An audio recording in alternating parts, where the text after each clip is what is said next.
사도신경으로 우리의 신앙을 다 함께 고백합니다. 나는 전능하신 아버지 하나님, 천지의 창조주를 믿습니다. 나는 그의 유일하신 아들, 우리 주 예수 그리스도를 믿습니다.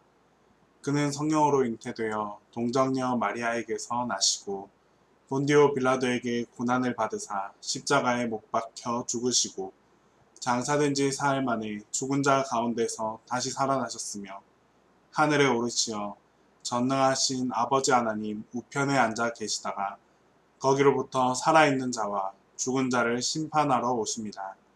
나는 성령을 믿으며 거룩한 공교회와 성도의 교제와 죄를 용서받는 것과 몸의 부활과 영생을 믿습니다. 아멘. 광야 예배해 주신 하나님의 말씀은 이사야 43장 19절 말씀입니다. 구약 성경 이사야 43장 19절 말씀입니다. 보라, 내가 새 일을 행하리니 이제 나타낼 것이라. 너희가 그것을 알지 못하겠느냐. 반드시 내가 광야의 길을 사막에 강을 내리라.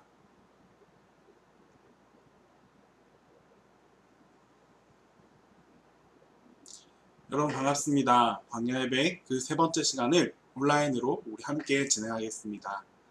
먼저 우리가 일전에도 한번 나누어 보았는데 여러분들이 생각하는 이 광야의 모습, 우리가 흔히 생각하는 이 광야의 모습을 한 번 더 상상해 봅시다. 광야는 여러분들에게 질문했을 때 여러분들이 그렇게 대답했습니다. 긍정과 부정이 공존하는 장소이다.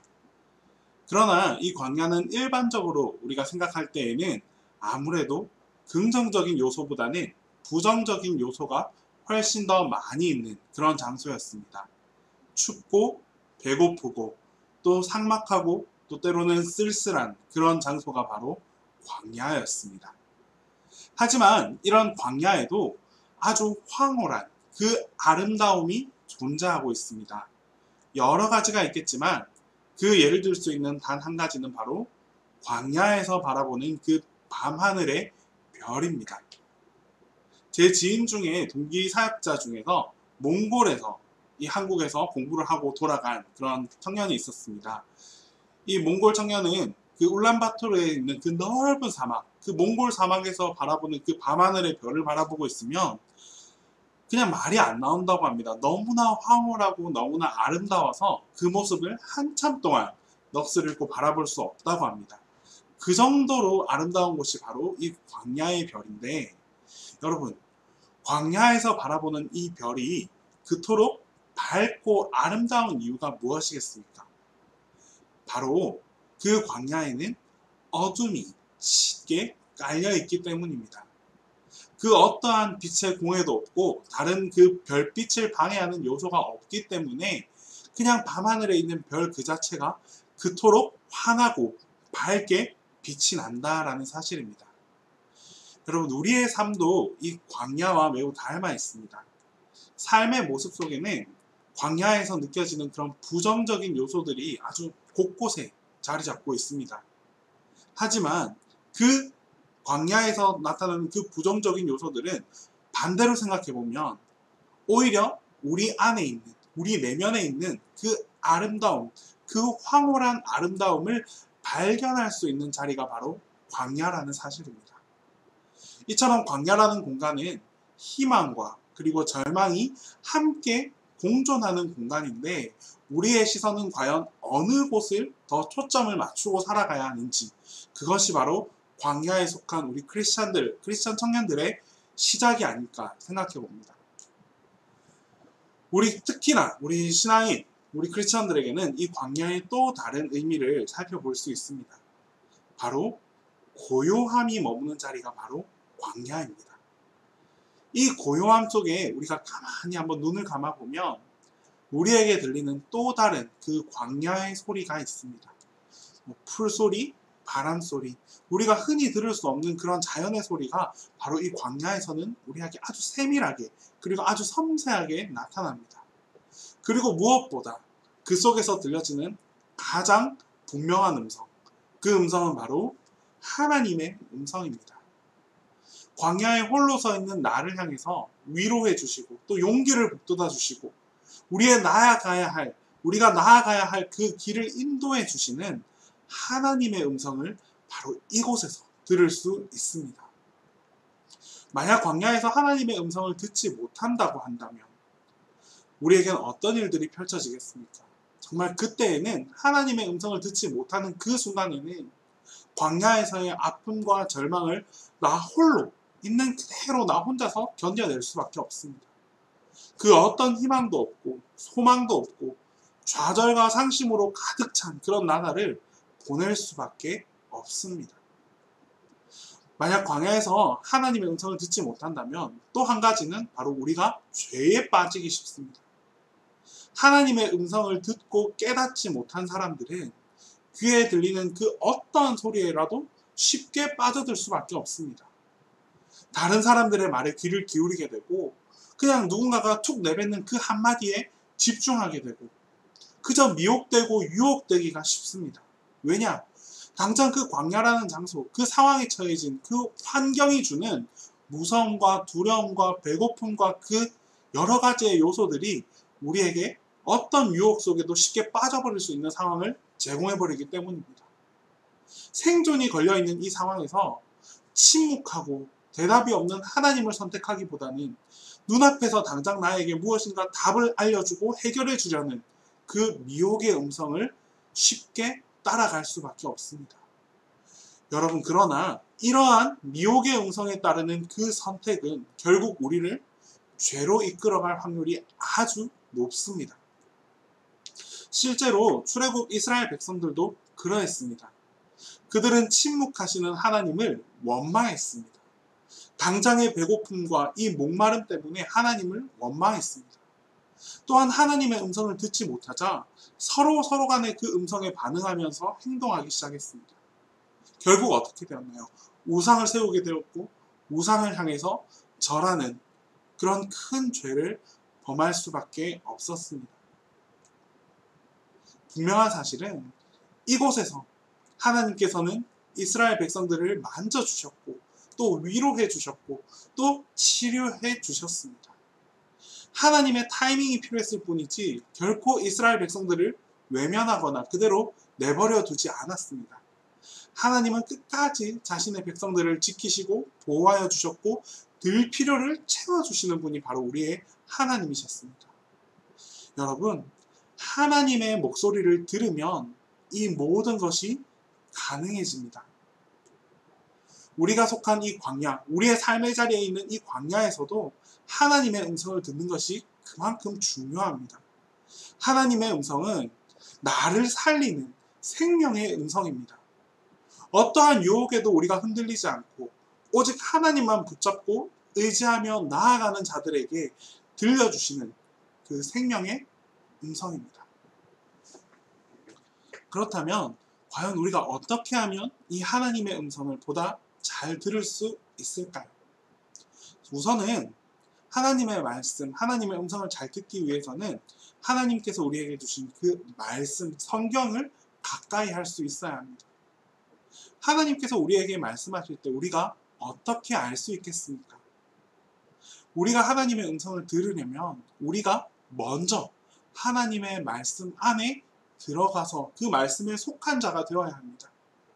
어떤 사람들은 말하기를 오늘 내가 열심히 기도했더니 하나님의 음성을 직접적으로 이렇게 나에게 말씀해 주셨다 라고 종종 이야기하는 사람들이 있습니다.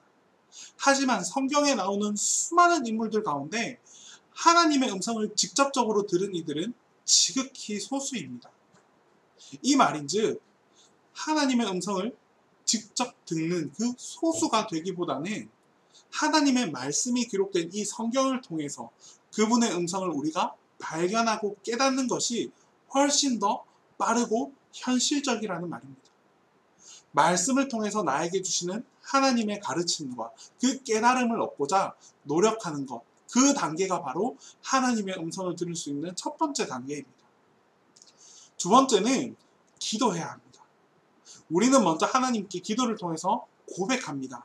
기도란 하나님께 내가 아뢰고 하나님의 음성을 다시 듣는 그런 시간입니다. 우리는 자칫 이 기도할 때에 주님께 열심히 간구하고 구하기만 하고 그분의 음성을 듣지 않는 경우가 매우 많이 있습니다. 개인적으로 여러분들이 기도하는 시간에는 꼭 듣는 시간도 가지는 것이 보다 높은 차원의 기도를 드릴 수 있는 단계다라고 할 수 있습니다. 하나님께 내가 무언가를 구했다면 그 구함에 대해서 돌아보고 또 하나님의 응답을 한번 곰곰이 생각해보는 그런 침묵의 시간이 반드시 필요합니다. 침묵 속에서 나의 기도는 올바른 기도였는지, 또 하나님께서 이 기도에 어떻게 응답해 주실지, 지금 나에게 나의 기도에 어떻게 반응해 주실지에 대해서 생각해보고 기다려보고 한번 곰곰이 떠올려보는 그런 시간이 반드시 필요합니다. 또한 하나님의 음성을 듣기 위해서는 우리가 무엇보다도 인내할 수 있어야 합니다. 우리가 말씀을 읽을 때도 또 기도로 구할 때도 모두 마찬가지입니다. 우리는 수많은 반복과 이 기다림의 과정 속에서 인내의 과정이 무엇보다 중요하다는 사실을 잊지 말아야 합니다. 같은 말씀을 똑같은 성경 구절이라 하더라도 그 같은 말씀을 계속 반복적으로 묵상해 보면 말씀을 통해 주시는 하나님의 음성을 보다 분명하고 선명하게 깨달을 수 있습니다. 기도도 마찬가지입니다. 기도도 우리가 반복해서 구하고 또 기다려보면 기도의 결과를 통해서 얻는 그 은혜뿐만이 아니라 기도의 응답뿐만이 아니라 기도의 과정 속에서 주시는 하나님의 특별한 은혜를 경험할 수 있게 됩니다. 하나님께서는 이스라엘 백성들에게 광야의 기다림을 선포하셨던 것처럼 우리에게도 똑같이 기다림 속에서 더 성숙하게 하시고 우리의 믿음을 더욱더 자라나게 하십니다. 이러한 기다림, 이러한 인내는 나를 더욱 힘들게 하는 그런 시간이 아니라 분명히 나를 더욱 성장시키고 하나님께 더욱더 가까워질 수 있는 그런 특별한 시간이라는 사실을 꼭 마음에 새길 수 있기를 바랍니다.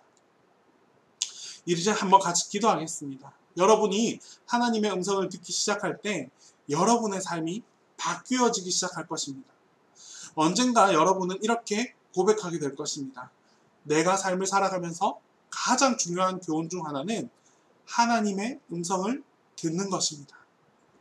이번 한 주간 기도할 때에는 특별히 듣는 기도를 한번 실천해 봅시다. 여러분들의 기도를 충분히 드린 후에 침묵으로 듣는 시간을 가져보겠습니다. 그 침묵 속에서 하나님께서 주시는 그 세밀한 음성에 귀를 기울이고 또 그를 통해 주시는 특별한 은혜를 함께 경험할 수 있는 이번 한 주간이 되기를 바랍니다. 그럼 지금부터 다 함께 기도하겠습니다.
이제 주님께서 가르쳐 주신 기도를 다 함께 드리오니 하늘에 계신 우리 아버지, 아버지의 이름을 거룩하게 하시며 아버지의 나라가 오게 하시며 아버지의 뜻이 하늘에서와 같이 땅에서도 이루어지게 하소서.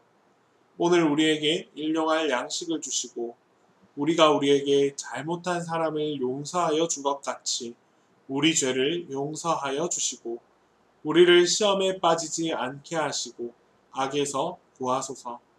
나라와 권능과 영광이 영원히 아버지의 것입니다. 아멘.